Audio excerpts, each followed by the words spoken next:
I got 6 o'clock, we'll call the meeting in order, all rise for the pledge of allegiance. Pledge of allegiance to the flag of the United States of America, and to the republic for which it stands, one nation, under God, indivisible, with liberty and justice for all.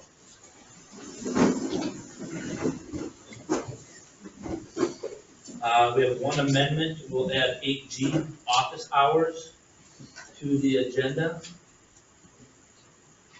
And then we will move 8E to 8A, so then we'll shut everything down from the way the agenda is written. So I just need approval for the amendments and the adoption. So moved. With the amendments? Second. Any further discussions, all in favor? Opposed, passes 5-0-0. So I just need a approval of the adoption. Okay, perfect. Number 3, minutes. Overthinking. Yeah. Just need approval of the regular meeting minutes from March 3rd.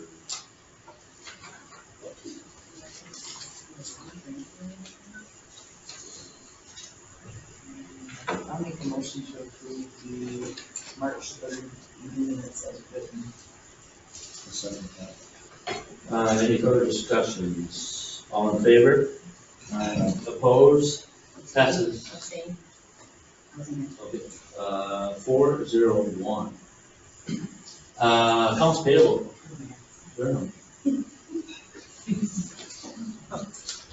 It's a pretty typical month, except for, I'll draw your attention to 77192.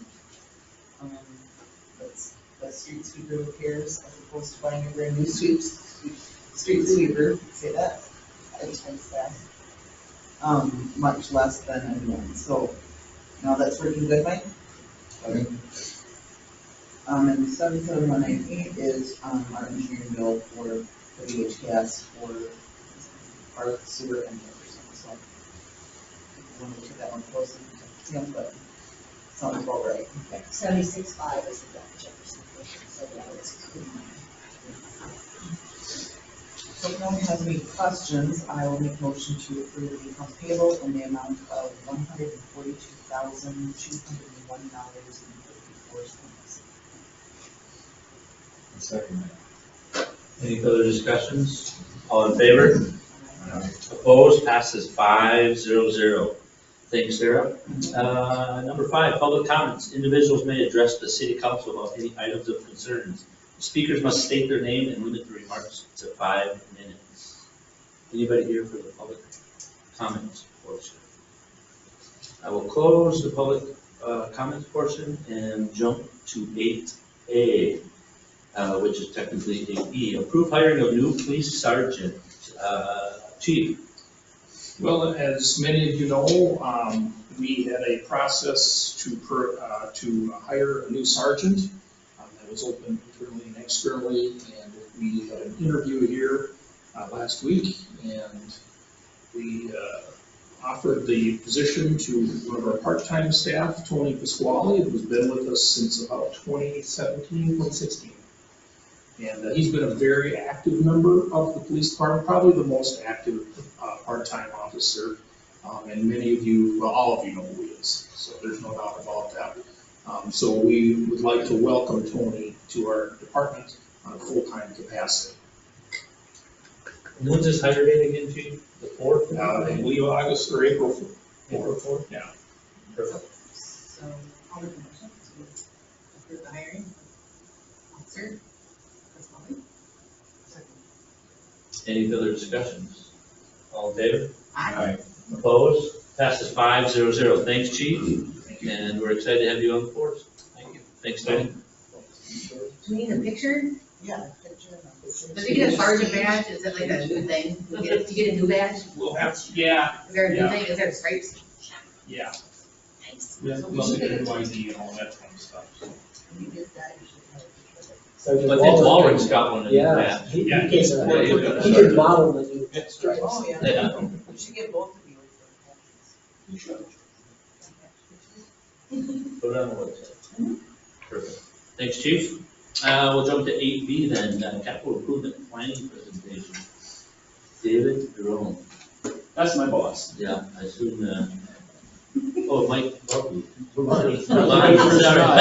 Yeah, I can kind of kick it off. Mike Devine is here to present the capital improvement plan to us. He does this for a whole lot of communities around us. He's been doing it for many years. I'll let him expound on all that, but welcome, just to run us through the system of pages. Well, good evening, and first of all, thank you for being flexible in allowing for the presentation. I know that staff wanted us to do this, I think, a couple of weeks back, but I had prior commitments to that. So I do appreciate that opportunity, and just the opportunity to submit a proposal. We're going to show you how our service works. This is not going to be a hard sell, and I'm not going to waste your time. So if you find at some point this is not your cup of tea, just give me this sign and we'll wrap it up, okay? Because that's the last thing I want. Just real briefly about myself. I was city administrator in Spring Valley back in the 90s. I was there for about 5 years, and David Drown was my consultant. He had just started his own company, offered me a job. So I took it, and I've been with him ever since. So it's been a little over 20 years I've been doing this. I do serve dozens of communities in southeastern Minnesota, and we have the relationship with Minnesota Rural Water Association, and that gives us the opportunity to serve cities all across the state of Minnesota. In fact, Bankerton wrote it as a official bank with the Minnesota Rural Water Association program, so I know Brian quite well as well. All right, now that the name dropping is done. So our approach to capital improvement planning, first of all, I don't like the term capital improvement planning simply because to me it's not a plan, it's more of a list. Like a lot of times cities will have their engineers do a capital improvement plan and they'll say do this road in this year, or do this water tower in that year, and no way to pay for it. To me, what you need is a capital financial plan. And what I try to do is work with the community to figure out what is it that you think you can afford, right? When can you afford it? How much can you afford? Figure that out. And then you go to the engineer and you say, this is what we got. We've got $2 million available in 2025. What's the best way to spend it? As opposed to them, because I'll guarantee you, if we do this together, we're gonna find that you can't pay for everything. There's gonna be stuff you're gonna have to just from the list, okay? So it's better to go with the number to find the project versus the project and then do something more than what you're trying to do. We use a spreadsheet. None of this is rocket science, right? If you're good at spreadsheet, anybody in this room can do this. So I won't waste too much of your time on this, but I've got the city of Wrenchell, is a little town of 400. It's the same town that I showed to Brian and Tim when he came to the office a few weeks back. And I apologize to them for having to do this twice. But the first thing we do is a comparable analysis. We just find certain ratios and just compare to see how you stack up, because if you don't know where you're strong, where you're weak, just as an example, if you're low on your water rates or you're high on your taxes, gosh, when we do a road project, maybe we ought to identify that as a water project to replace the water line and lean on water revenues versus more on taxes and vice versa, those kinds of things. So just real quickly, here's their analysis. I had them select 10 communities of roughly the same size around their area.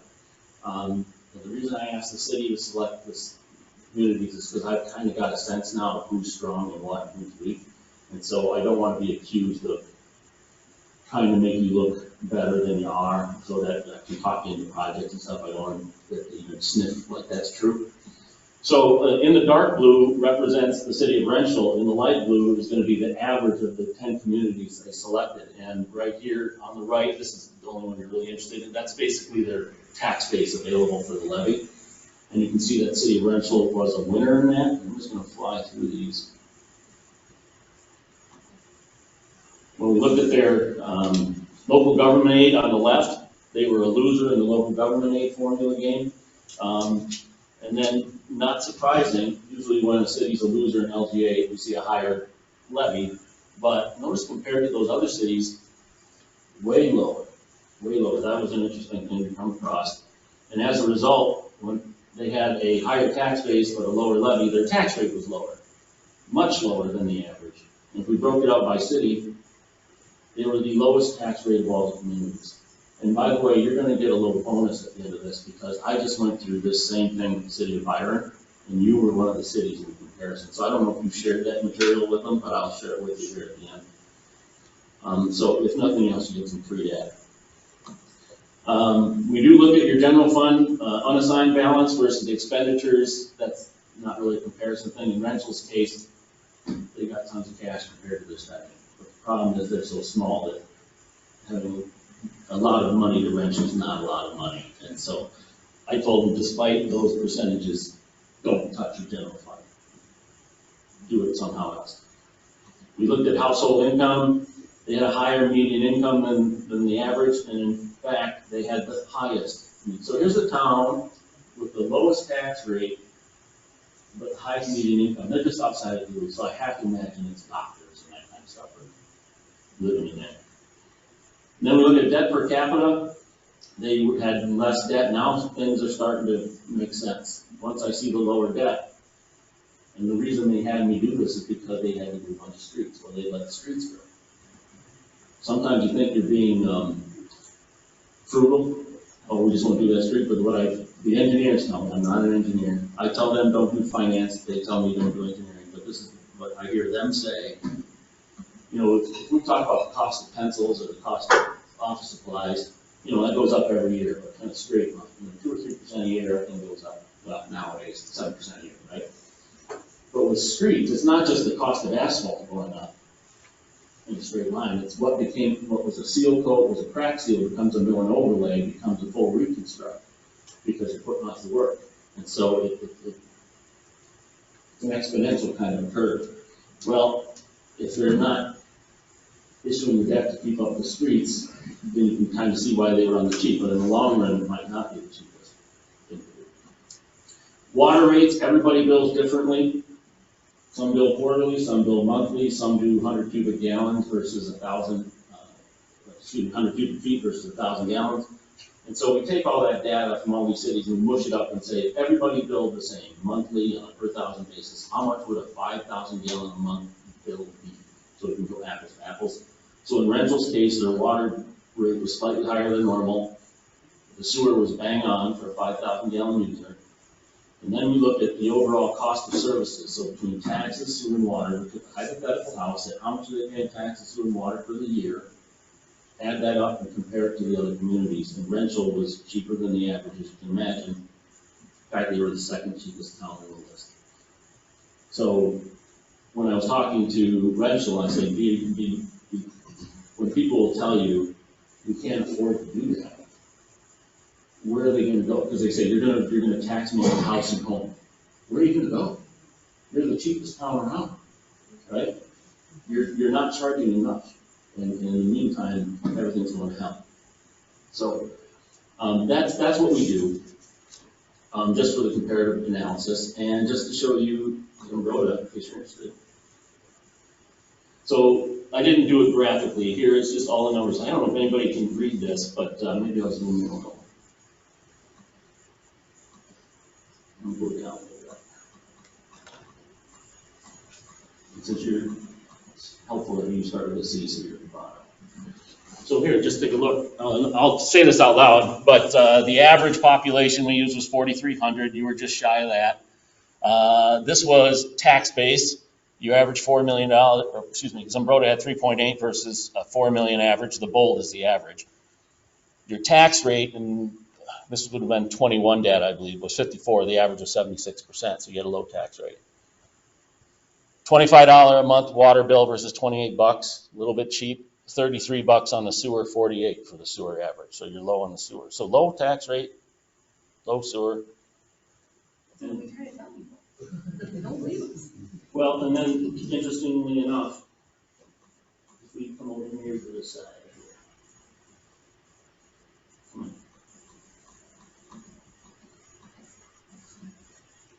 When we took the total for city taxes, sewer and water for a hypothetical home, the average was $2,800. Yours was $2,000. You were the cheapest on the list. Now I did this for Byron a year ago, so I had no agenda when I did it. This is just stats, right?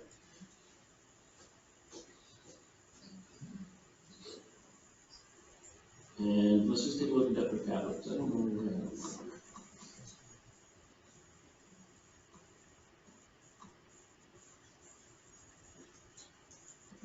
just did a bond issue last year, a large one. But prior to that, you didn't have anything really for that.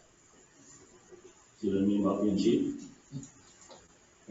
All right, you don't have, listen, if I ever lead you down a path or I'm suggesting something that you disagree with, and you say, Mike, I think you're wrong, I won't take it personally. So, just say that, but if third party looking in, that's what I see.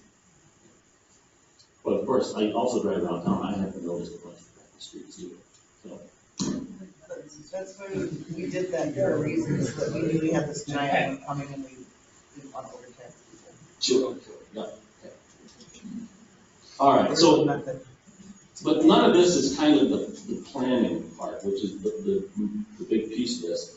So we do things graphically and interactively so that it's easy to understand, but in order to run the graphs on a spreadsheet, they gotta have an input page. So I'm gonna have this convoluted page. I'll show you how it works briefly. If we do this together, over time, you'll become an old cat at it. You'll recognize it, because my clients right now are like, change that, and they know how it all works. So this first part is basically just general assumptions about tax-based growth and utility rate increases, and things of that nature. Or if I have to customize something specific to your community, I'll handle it on this upper half. But the meat of the model goes down here. I'm gonna zoom in big time for this. So me, Brian, we're having this problem in the office too. I get too fast on my clicks.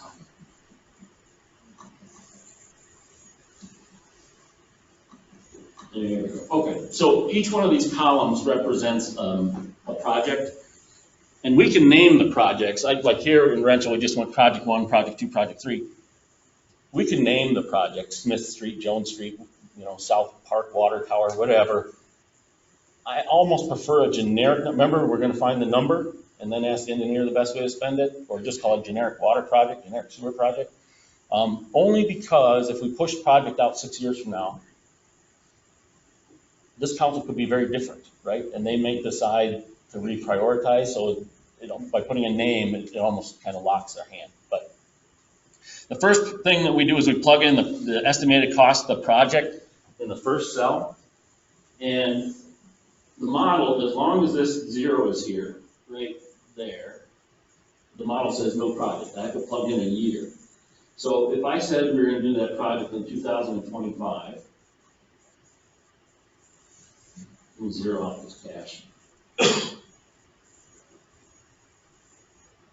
That $486,000 project, because of inflation, becomes $580,000. It's a general obligation bond, 10 years. We use the high interest rate of 4%. That might not be high much longer. Annual payment of $71,000. And then if we want to bring cash to the deal, so in their case, they wanted to bring $100,000 in cash from their sewer and water funds. So instead of borrowing, watch that 530, is that another 50,000 goes in. Now we're only borrowing 480,000. So you see, the model can take into account, it's not all about bonds, right? It might be bonds, might be cash, might be a blend. Just depends on what we're trying to achieve. And then if there are bond payments, what are the revenue streams we're going to use to make payments? So these levies, sewer bills, water bills, blah, blah, blah, right? So that's how that works. So once we get this built, the first thing I like to do is to take the council through the graphs without any projects. Just so you can see, if we just pay for what we got, where are we headed? So the first tab is the tax rate page. The yellow portion of their tax rate is that part of their levy associated with debt, and the green is everything else. And you'll notice when the debt goes offline, so if the idea is, just to oversimplify things, if the idea was to keep the tax rate around 40%, we really couldn't do a project until out here in terms of a bond, right? Because we have to wait for that bond to decertify. But notice the green part of the graph is pretty flat. That's because we made the assumption that the city was going to take care to make sure that their operational spending did not increase faster than their tax base. Because if it did,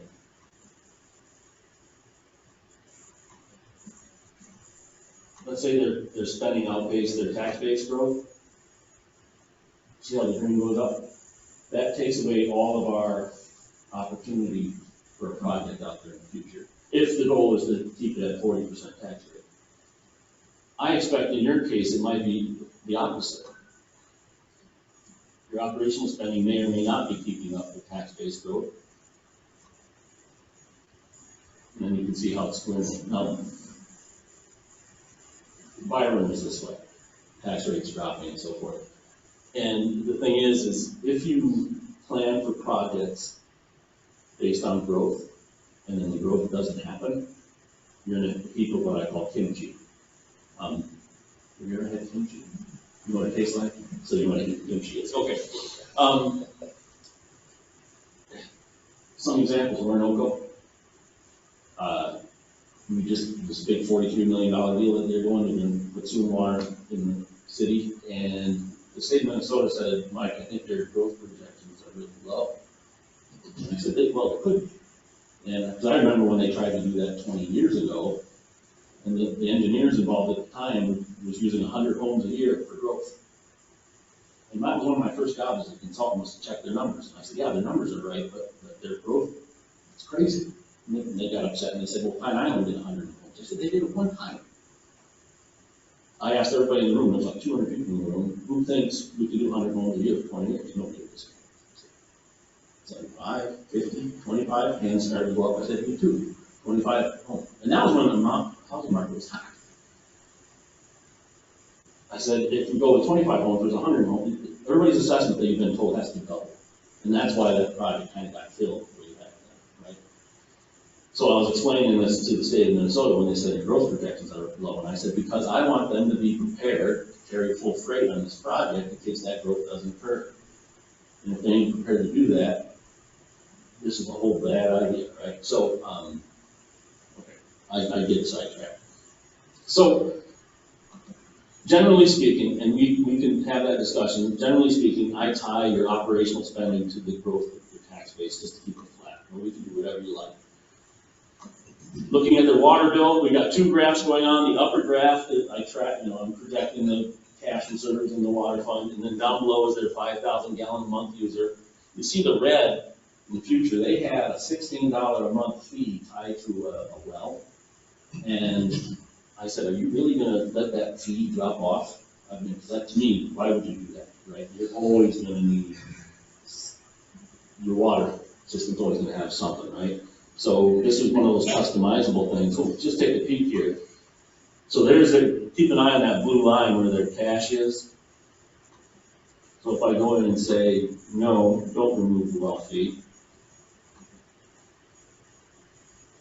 Now they have growth.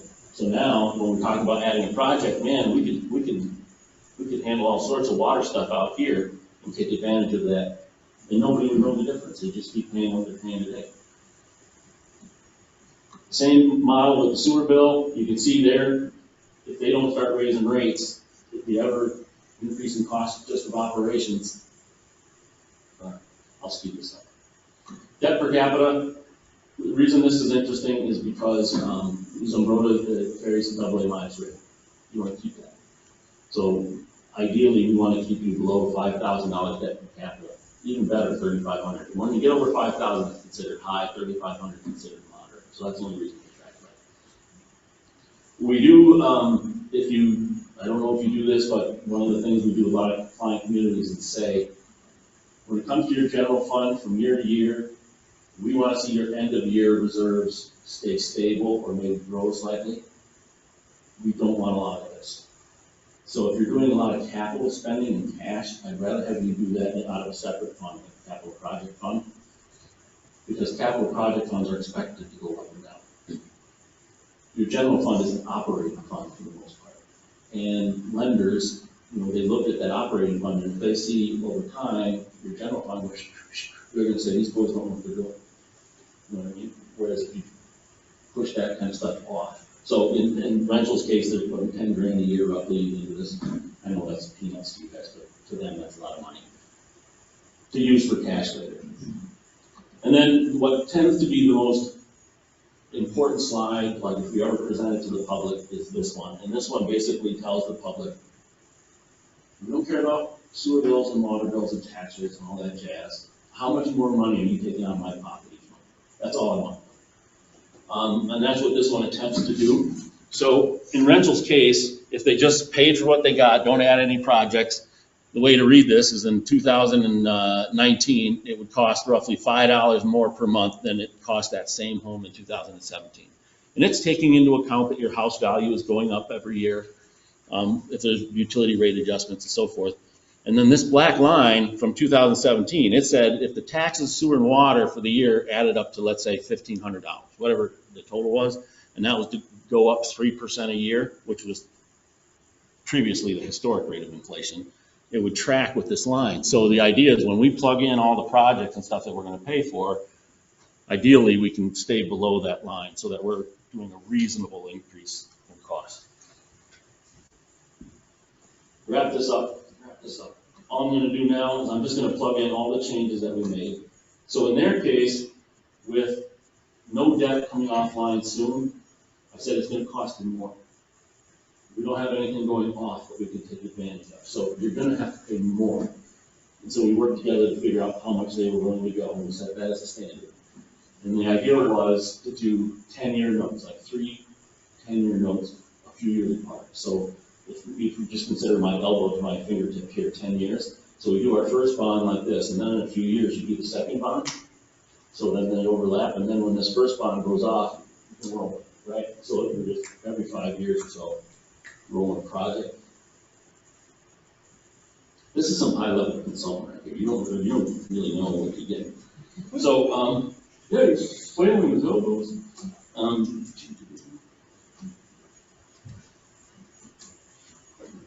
And I'll just show you the end result of this, and then you see where questions are.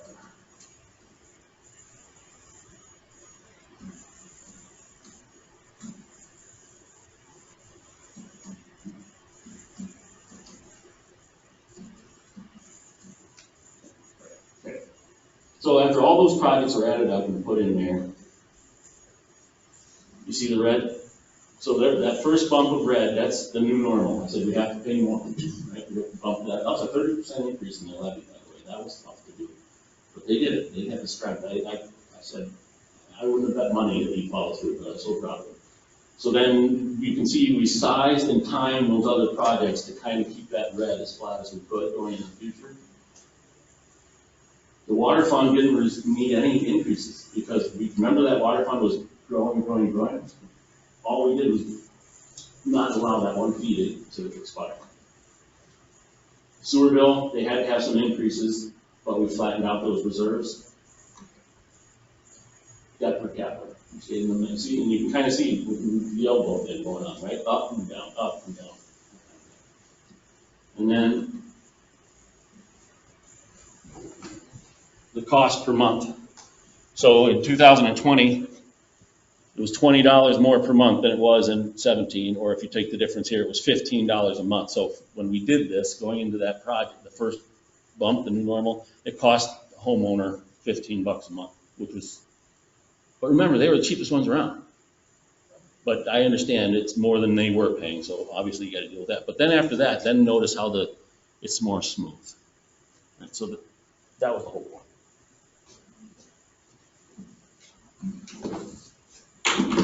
Ta-da, I'm done. Questions, thoughts? Any questions for me? Get my spreadsheets.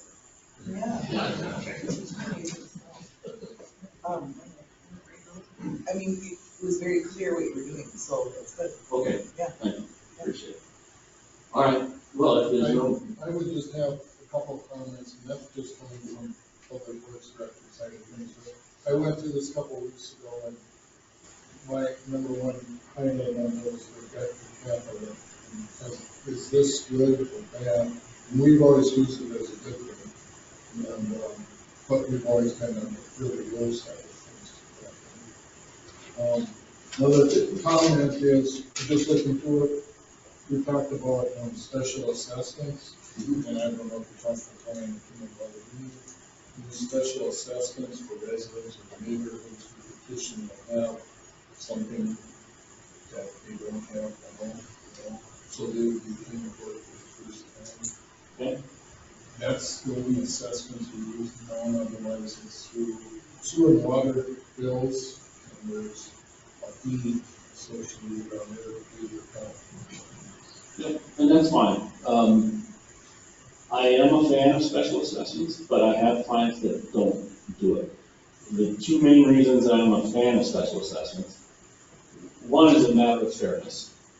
And that's simply because, imagine you have two homes that are exactly the same in every way. Same kind of neighbors, exactly the same. They're both for sale on either end of town. This guy who's just had a street redone, got a nice new street and curb and gutter. This guy's got a crappy old street. This guy's gonna walk away selling his house for $5,000 more for no other reason than he's the lucky one to get the new street. So that's one reason. Another reason I'm a fan of special assessments is because your 2021 bonds were issued under authority called Street Reconstruction Authority. You hold a public hearing, there's a 30-day window where people can petition and force it to a referendum, which you did receive, which is fine, but it counts against your net debt limit. Your net debt limit is defined as 3% of your market value. Bonds issued with special assessments don't count against your net debt. So it gets to the point where if you kept doing street reconstruction, arguably you could get to your net debt limit and then you have a problem in terms of being able to issue debt in the future. So, none of your debt capacity may be so large as never going to be a problem. It's just, these are some of the reasons why. But if the town says, Mike, we disagree with you, we don't like special assessments, I say, okay, duly noted. And then just another comment, and that's just in general, when we talk about costs and inflation, staff put together capital projects in 19, and we're out for a few years on that. At the time that we put them together, the cost per foot reconstruct project was $550. That's 3 years ago. Yep. Today's dollars are $850. Yep. $850. Yeah, it's crazy. Things that So the construction inflation number that I've got plugged in there, I think I've got 5% right now, construction inflation. Any number we can change, which leads me to another point. The first time we were to do this, if we did this, it's expected to not be the final. It's expected to evolve. So like if we have a project 2 or 3 years from now, you don't just necessarily do that project 2 or 3 years from now. What we do is look back and say, okay, what did the plan say versus what reality is? Is it close? Okay, pull the trigger, do the project. But if it isn't, put it back up on the wall and go through it again. Because what if LGA got cut or something like that? Those kinds of things.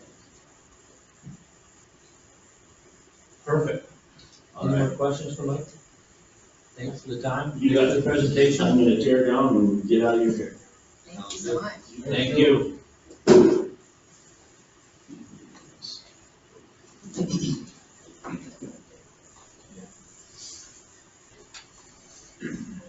Okay, we'll jump to 8C, I think we're at now. Resolution 2022-08 Schuman variance. First, I will let Dylan talk on the subject, and then I'll give John 5, 6, 7 minutes to give his part on that. All right, so I'll just give the brief recap and then we'll let John speak and ask any questions. So at the February Planning Commission meeting, a complete application for a variance was submitted by John at 509 Pearl Street. Variance looked to stray from numerous ordinances regarding an accessory structure. Public hearing was held on March 8th, and the Planning Commission recommends denial of the variance based on that the application did not establish the required criteria for granting variance. So now, John, I'll let you get a chance to speak. Okay. Brandon. Thank you.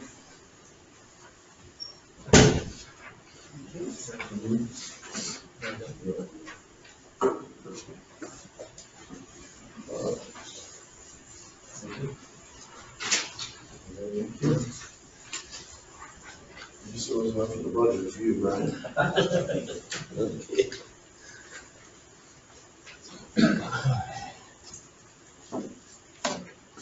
So I filed a variance for this beautiful garage I wanna build. I've been reading through ordinances, my head is spinning right now. John, you wanna come up here? Oh, okay. Mike? Mike, wherever you want to be. So anyway, and the main thing they seem to be hung up on the board meeting was building height. And I'm looking through the ordinances, there's a top, it says section 3, sub 4. Now I'm wondering if all I really need to do is file a conditional use permit to get this building taller. I'm just going by what I read. That's where I'm starting anyway right now. Bill, or Matt, you wanna speak to a conditional use permit as opposed to a variance? So yeah, a conditional use permit also doesn't run with the applicant, it runs with the land. So this, now you can chime in if there's any gaps, but an accessory structure I wouldn't give a conditional use permit for an accessory structure because that's in perpetuity. For just the height, let's say, conditional use is for when there's a use of the land and then there's a condition to it. Accessory structures fall under page 29 and page 30 of our subdivision ordinances. And the height specifically is on page 30. And our residential zones, R1, R2, R3, R4 if we had it, maximum height for an accessory structure is 16 feet. So that's where that variance came into play. Okay. This is under building height, and it says, building height and access of these standards contained in the district provisions may be permitted to conditional use permit. So if I'm just a simple country kid and I'm reading it wrong, but, Regardless, the point is, we're here for a variance. If we would like to explore conditional use permit, if there's always if we're trying to do 2 projects, we have to include one first. well, I'm saying maybe I shouldn't even file the variance to begin with. I've lost 3 months already because of this on my project. I'm starting to wonder if I'm even gonna get it built at the end of the summer now, because I've been putting my builder off, and he's been great about it, but,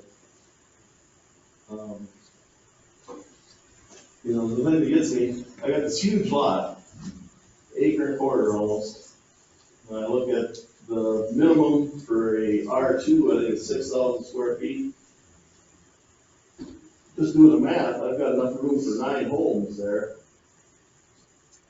Would that be right? And I just wanna build, even with all my storage sheds and the new shed, I'd be under 2,000 square feet, where with 9 homes, there could be 18 accessory structures there and 9,000 square feet of storage. So I'm way under that. And I got all kinds of boundary room. It was just, the common sense to me just doesn't add up on this deal, regardless of what the ordinances say. That's what's so frustrating about this. I don't have an average lot. There's nothing I can do about that. I have it though. I just want to make the best use of it. If I can get this taller building built, 25 by 40, if that's the final size, I get 1,000 square feet of storage on the bottom, plus the height, I get another 600 square feet on the same amount of land. I gotta put a roof on the shed regardless of what kind of roof I have on it. The bottom's gonna cost me the same. A gambrel roof, the extra tin would be about $500, going back from that to a standard roof. And the rafters would be about $200 more a piece, so you round it up to $5,000 for 600 square feet of room. I priced out storage sheds. A storage shed at 120 square feet is $5,000. So I'm getting 5 storage sheds for the price of 1 amount of storage up there. And I'm just trying to make the best use of my money. It's an expensive project anyway. But now if I gotta wait for this conditional use permit, I'll have to do it, I guess, but. So is this something Mayor and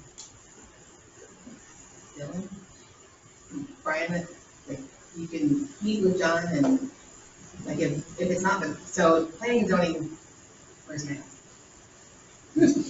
So they denied the variance, correct? So like typically, from a city council perspective, we would go against what planning and zoning has recommended from a variance perspective.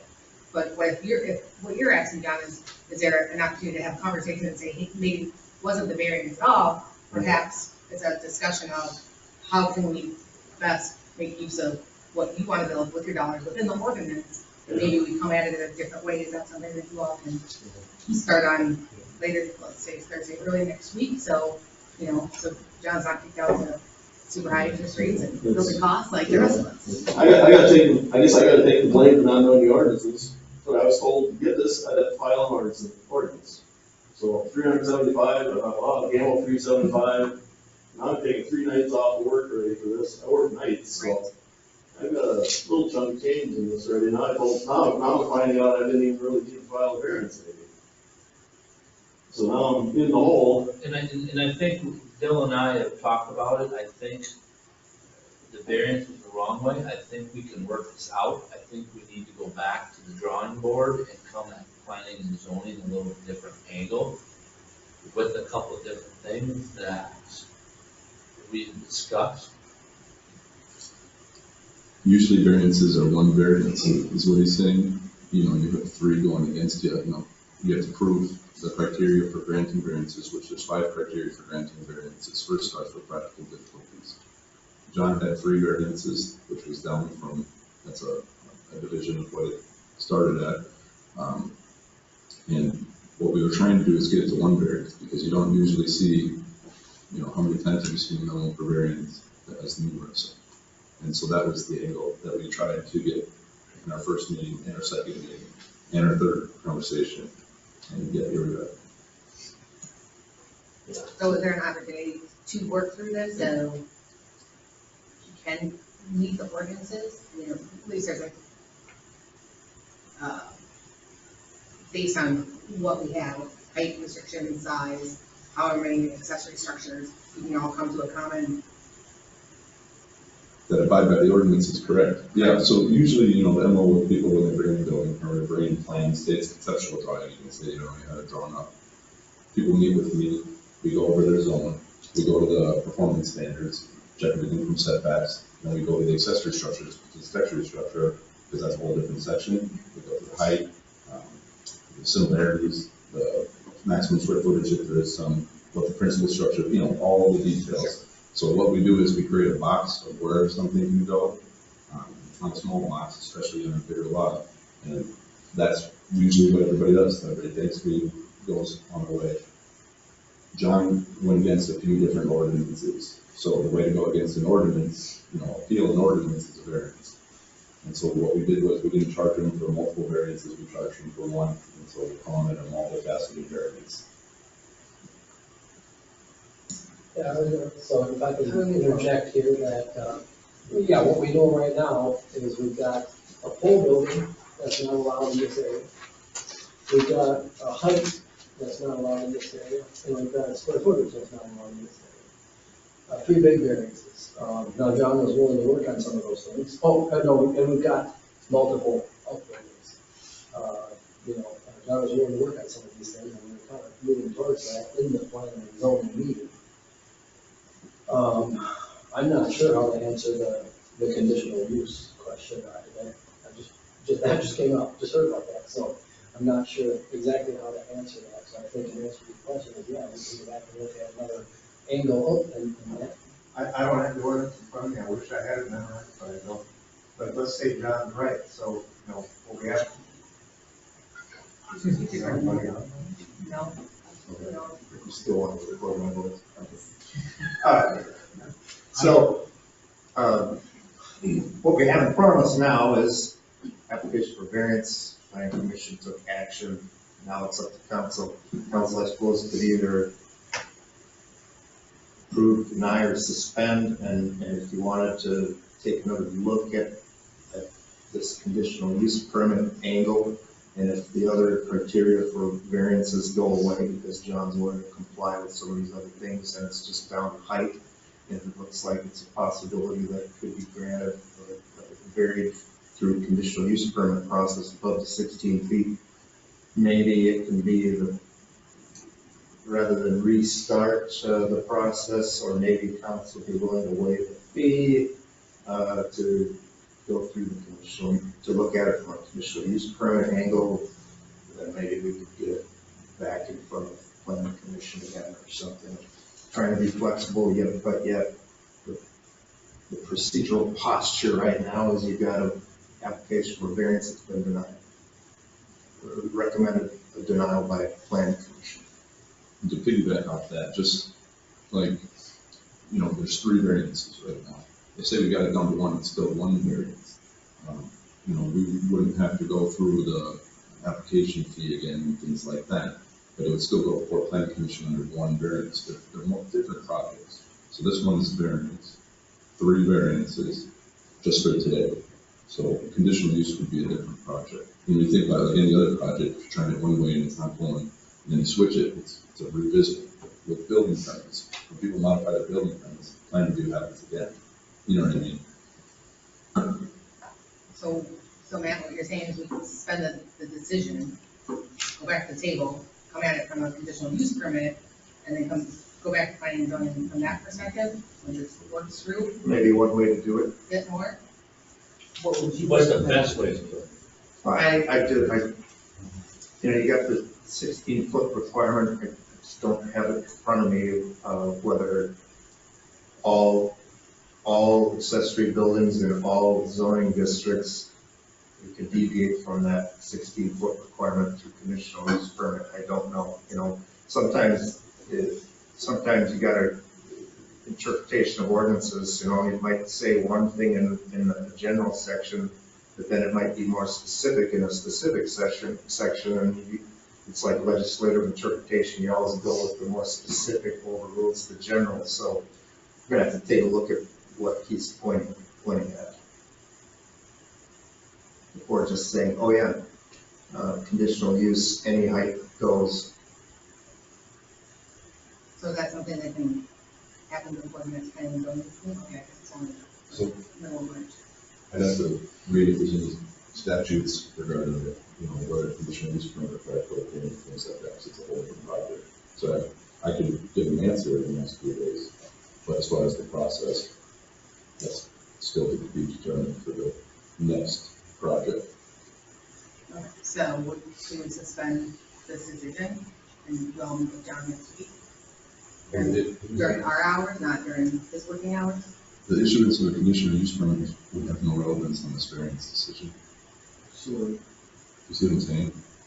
I got you. So that's a totally different animal, is what Well, he's saying. We can still suspend it and then make the ruling on it when we get worked out. Correct. So if it turns into a conditional use permit, then Or we would you vote can- on that Or and if they come close to this terms of the section. variance and we agree on that. All right. Hypothetically, what would happen if you granted me a building permit and I built the darn thing?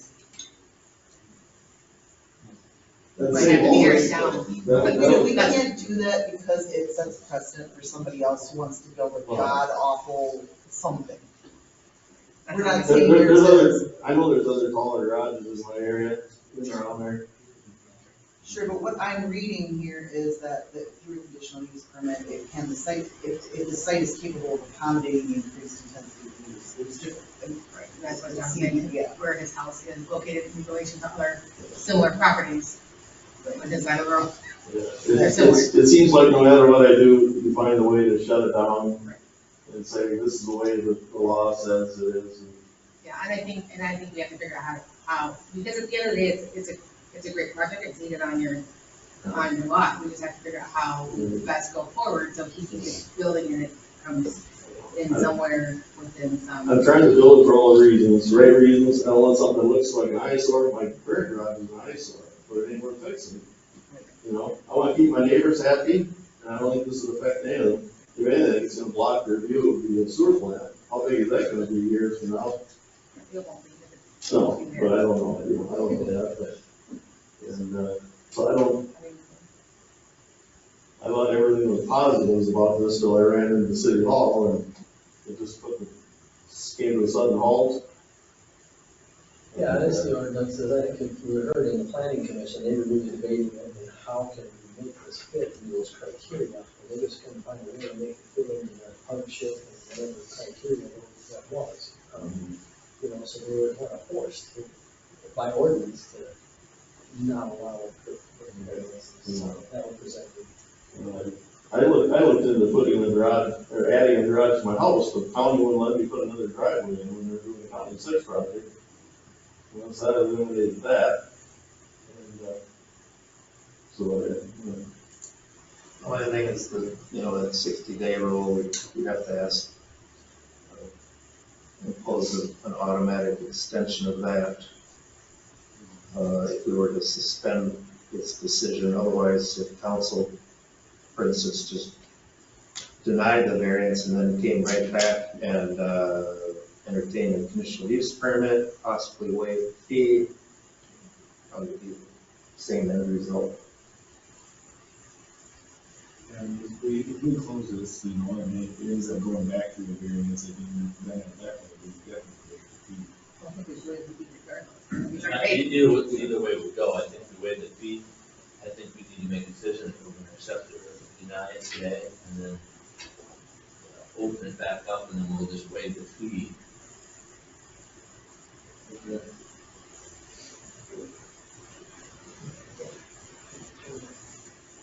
And we've got to get the job.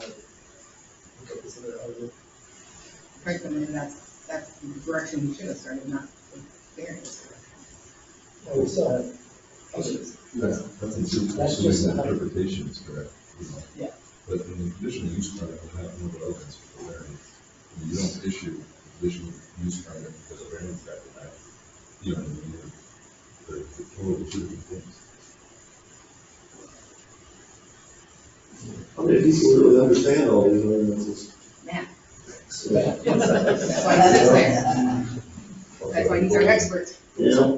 And that, truly, John, that's why it goes to planning and zoning, because they really have more of that expertise, and they come with recommendations to us.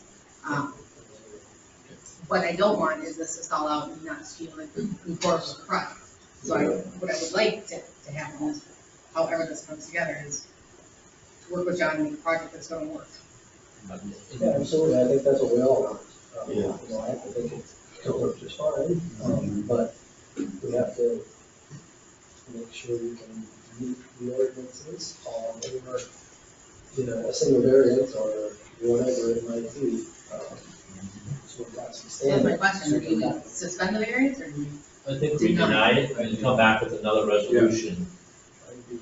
And then I think council agrees that we'll waive any additional fees if there is any. 100%.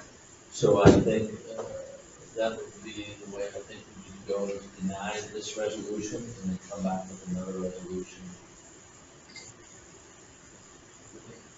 But if it's needed, if there's the variance might be, or the conditional use, whatever. Or maybe you get something that doesn't get a conditional use permit or variance, and Just, that's the ordinances. it just, it's a building permit. Yeah, planning commission spent almost an hour trying to Figure this out. figure it out, trying to find ways, and we just kept running up against the wall on practical difficulties created by the landowner. Couldn't get past it. In the variance world. Sure. So maybe the variance isn't necessarily But I think, necessary. yeah, I think the two other variances would have to be satisfied. Not, And address the height. and then address the height maybe. And I think that's where the planning and zoning was I think the height. But if you read the conditional use permit, he has a large enough lot, it should have been a conditional use permit, I think. So I think that's the right way to go, I think you'll find that you can do it. Well, look at that, for sure. As is.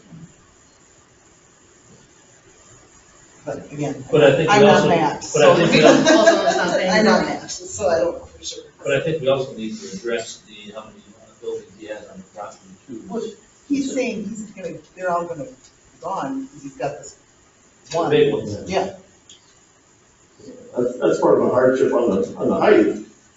If I don't get the height, now I'm losing my storage sheds behind.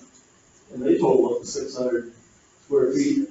I moved them all in there myself, so I've never tried to hide them from anybody. Now I found out I'm a criminal for having them there.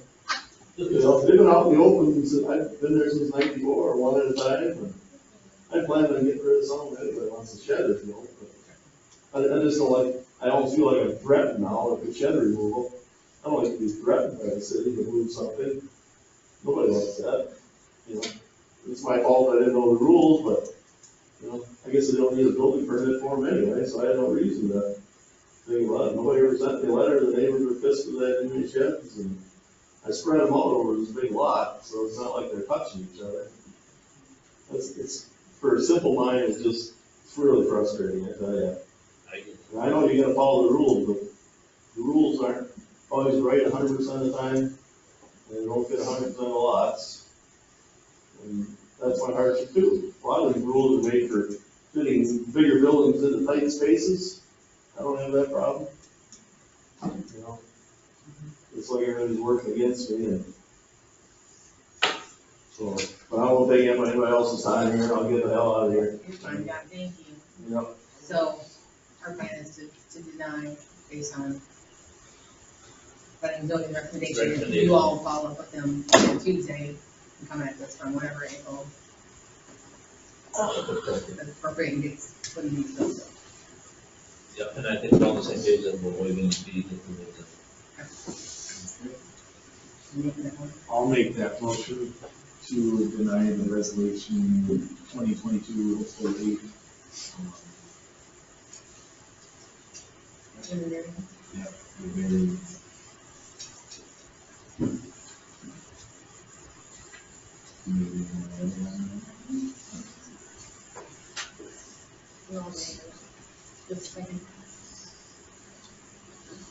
Second. Okay. Any further discussion? Is everyone me? All in favor? Opposed, passes 5-0-0. 8D, lot consolidation, request Dylan.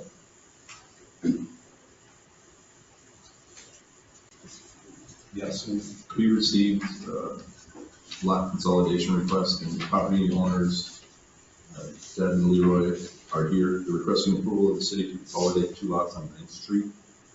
Just for reference, this is, that's not here, but it's across the street, that's also 2 empty lots there. Okay. Is it? So, just to give you an idea of where it is in town. So if you look at some of the supplemental materials in our packet, you can see lot 9, lot 10, both owned by the property owners here. They're looking for a request to consolidate them. There's a lot more I can add because I learned a lot about this, the past week. There's not many processes for this. So there's no easy recommendation. Planning process kicks in at 30,000 square feet. This generally, Matt, maybe you can jump in. Historically, this happens every couple of years. The council has made a decision on it for consolidation or not to allow. I don't know if you have any questions, we do have the property owners here as well too.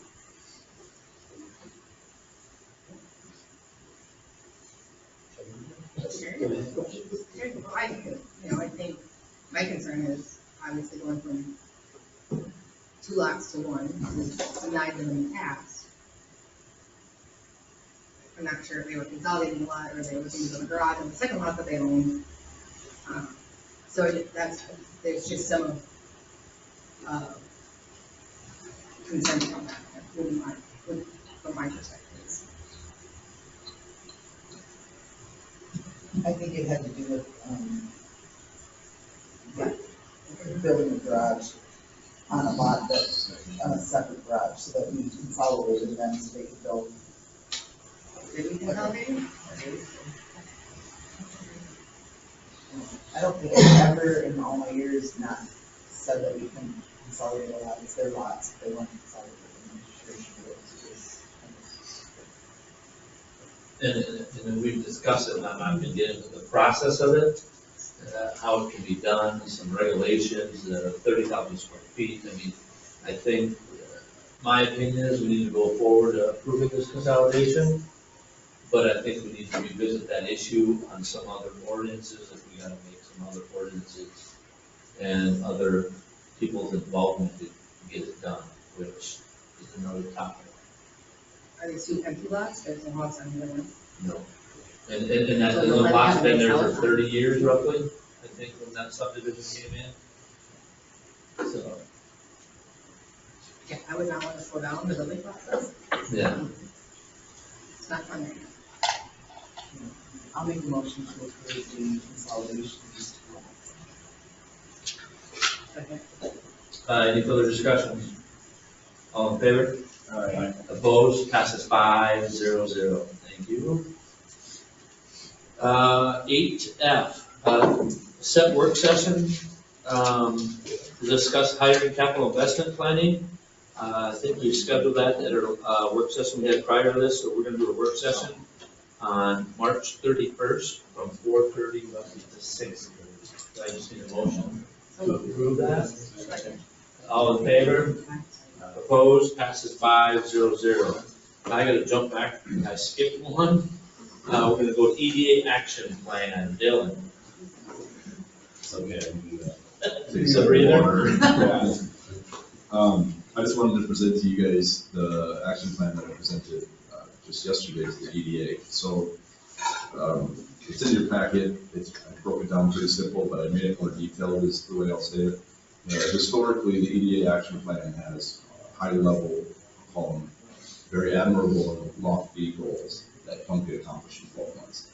Historically, you look at 2020, 2021, 2019, all the way back to mid-2010s, childcare has been number one, and it's remained number one because there's no actionable items in order to slowly combat a childcare crisis. So one of the things was, I won't read it to you word for word, I didn't do it for EDA either, but if in the next 12 months, if I could, for example, obtain a list of all childcare providers within the city, mostly in homes what we have, and then be able to identify organizations that have resources available, which we've already had a presentation from one at one of our EDA meetings. It would be a middleman bridging gaps. Same thing for goal number 2, commercial and industrial. This one was moved up from number 3 the year before to number 2 just because of housing moved to number 3. My firm belief and from my background that housing is doing well without us. Single family homes are going to go up. We've seen more this year than we have ever in the history of our town. I showed them fun graphs and stuff, but the trajectory of new homes and building permits just go up and up and up every year. So what that means is we need to have a bigger emphasis on housing, a bigger emphasis on the other amenities that are part of the life cycleness of the local locality. But there's more to that too. And this is kind of where a new hire would come into play. If you look at some of the other action items, like creating programs for the EDA's revolving loan funds, we have stagnant money is what I call it. What's untouched, barely used, used when requested. I want to change that. I want to give out money to the community for those that need gap financing and things of that nature. Feel free to take a look through it. Housing was number 3, and then goal 4 is, I'll call it training and development, because there's tons of resources out there. I'll put it this way. There's a million grants out there, and it seems like when someone walks in my office, there's not one for them. But one of the ways to do that is just to become more well-versed in certain topics, you know what I mean? So that's my 12 months, something that can be accomplished in 12 months instead of just solve the child care crisis, because I don't think any one person can do that anyway. Perfect. Any questions for Dylan? Great job, and I guess that was just more information. 8G, office hours. During our work session, we had agreed to adjust our office hours starting April 4th, Monday through Friday. It'll be from 7 to 4:30. Thursday will be 7 to 5:30, and Friday will be 7 to noon. I just need a motion to change them office hours effective April 4th. Any further discussions? All in favor? Aye. Opposed? Passes 5-0-0. Reports, Brian. Yes, the campground expansion, we hosted the 3rd public meeting, it was very well attended. lots of people there, lots of people speaking against it and some speaking for it. Many thoughtful suggestions were made on how to improve what we were looking at doing. Maybe some grass seeds and some, a whole bunch of suggestions. We, after hearing all the comments, the park board reaffirmed their direction to me to carry on with the grant application. So that information was all submitted today to Joshua from CETA, he's a grant writer, and he is putting all the paperwork together, and he'll get that to us very early next week for our review, for a staff review. And then it'll be submitted, and we'll just see what the grant people do with it. Sanitary District, Bill Engerman and David Freeze, Mayor of Island, testified in the House Industrial Ed Committee hearing last Wednesday morning. They passed their bill along, an 11-0 vote, goes to the Ways and Means Committee now. That is one of the bills we have. This bill was written by Representative Bart Haley to utilize the federal infrastructure dollars. She is also going to write a bill for us that would utilize the typical GO bonds, the typical bonding, just to cover all the bases on that. So we're anticipating more hearings coming up. She's pushing hard to get our project in hearings so we can do the explanation. Bill and David did a little visual with 4 half-gallon chocolate milks representing all of our sewer plants that are our waste. And then 1 full gallon. And we can maintain all 4 of these, spend money on, staffing all these, or we can use 1. Staff that, maintain that, that's where the savings come in. So whatever we want. The custom iron work group that we were asked to put together, Todd, Mike Olson, Bob Craig, and Matt Rockney and I met to discuss that. And what we came up with was we went to visit the site and we decided to move our fence over 14 feet to allow access to the trail and hopefully enough room for Terry to get his trucks far enough over and make a turn. So I let him know that, and he was going to think about it and get back to me with his comments. That's it. That was it for that one. ARPA dollars, we're going to bring some requests to you in the next couple of meetings. For those ARPA dollars, the CETA position, with some requests for some dollars to help get the capital equipment schedules where they need to be, so we can maintain them everywhere. A couple of those other things. Jefferson, there's going to be a really nice video posted on our website in the next couple of days. I watched it. Yeah. Very well done. They've done that one somewhere else, similar to it, but it explains a lot of things about how garbage will work, mail, closures, and all of that stuff. So that'll be well. Mike has the 90% construction plans now that he can do. It's getting close. Bidding will be in May and awarding and then off and running. Having trouble getting the culverts. Yep. They're not going to probably be here till early fall, hopefully. And then we're going to start some tree removal early, outside of the contract. Because we have to adhere to some long-eared back rules. We have to have the trees cut down before the long-eared backs move in. The date was like May sometime. So you'll see some tree removal starting to soon. Other than that, Tree relocate? What's that? That's when the tree relocate? yeah, I don't know where they'll go. At the trees are. So Brian, as long as you're like that sanitary district, maybe we won't talk a little bit about the meeting we have with Billy Ivan and Senator Ivan and Kowski, it wasn't Jack Kowski. Yes, yeah, thanks for that. I all about that. We had a meeting last Friday with the Prairie Island community. We've been trying to get a hold of somebody there for quite a while. They're going to be possibly putting housing right adjacent to Pine Island. And of course, there's a pipe that runs right out there. So be really easy for them to connect up to for what we're doing. And Senator Goggin asked us to set up a meeting with them, their tribal council and their communications people. And so we had them in here, along with Senator Goggin and also Senator Jazinski, who was on the bonding, the Senate bonding committee, was part of that. And they are very committed to helping us make this happen. Prairie Island is very interesting. They're a ways out yet. They have to go through some federal stuff to get the land designated. So they're gonna be a ways out before they build anything, but they, were very interested and said that they would, get their people, speaking positively about the sanitary district out of the capital. I believe it was Blake Johnson, member of the Eastern, that's, who's The lobbyist up there, yeah, community relations for the tribal, East Bengal is kind of like the capital, so he was gonna take part of the work his way through there, he says he sees and talks to us.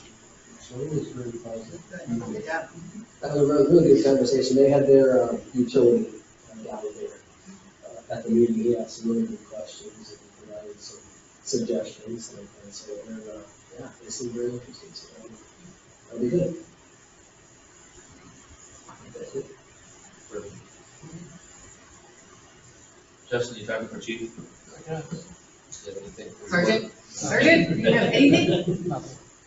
Matt? Just to follow up on lot consolidation, one thing, they do go across the lot line up there, they'll have to look at whether there's drainage and utility easement going down the middle of that lot, and probably indicate those. But beyond that, I just remember historically, there's a neighboring town that allows these a lot, and no problem. Past councils in Sombrona haven't. I think the thought process was, they see a subdivision development and a plat done, and they envision single-family homes on each of those lots. And then, if that doesn't happen because of doubling lots, I remember one time there was a denial of a split of a lot out in Sugarloaf Estates, Sombrona, went across from number 4 Fairway, because the council just envisioned that all of these lots would have single-family homes, and they want to turn 6 lots into 5. And, same thing here on the Meyer subdivision. When it was platted, was it envisioned that each of these lots would have single-family homes, and now you're allowing a much bigger lot.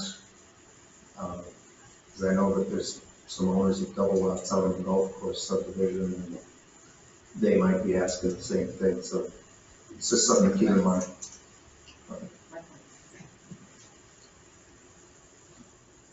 Is that it, Matt? Yep. James? Nothing tonight, Mayor, thank you. Dylan? That's weird. Miranda? Nothing tonight, Mayor, thank you. Thank you. Kim? Nothing tonight, thank you. Mike? I just wanted to point out, Jeff and Paul at the wastewater plant, they got their certificate of commendation. This wastewater treatment facility operation award is presented as a Rhoda wastewater treatment plant and its staff in recognition of exceptional compliance with its Minnesota Pollution Control Agency, NPDES, SBS wastewater permit during the 2021 review period. Your dedication to protecting Minnesota's waters are duly recognized and appreciated by the state of Minnesota. So my hat's off to Paul. We grade that for them up there in their office. Yes. Good job, that's a lot of work. Good job. Anything else, Mike? No, that's it. I just have one quick thing. Everybody's probably known, but I got a call from Angie Craig and affiliate with Amy Klobuchar. We did get that $1 million water looping grant passed. How it kind of started, we did a grant with, I think it was around over 400,000 first part of last year. Amy Klobuchar saw that, added the other 560, so it's about $1 million water looping. I think it's for across the way, so I got a phone call last week from both of those offices. So that's kind of exciting, and I think we're just kind of waiting to see how that goes, so. See, We we get do that that, $1 like, million so they can figure out how to that, get. which will help us, and it won't have to come out of our pocket, so. I want to thank Angie and Amy for working hard, because I talked to Amy when they were working on the budget. A couple of times I was hauling corn out in the middle of the field, but I stopped and talked to her, so. That was exciting news, but I think we knew about it before I got the phone call, so. Yeah, a little background, this is congressionally directed spending is what it's called. It's the old earmarks. And they just solicited the projects, Angie Craig did, and we sent the trestle and the water looping. And they moved forward with the water looping, and like the mayor said, Amy Klobuchar and Tina Smith saw that, and they added to it. And, yeah, got through, so. Perfect. It was a grateful to them for all of their work. And that's all I got. Sarah? Can't talk about it.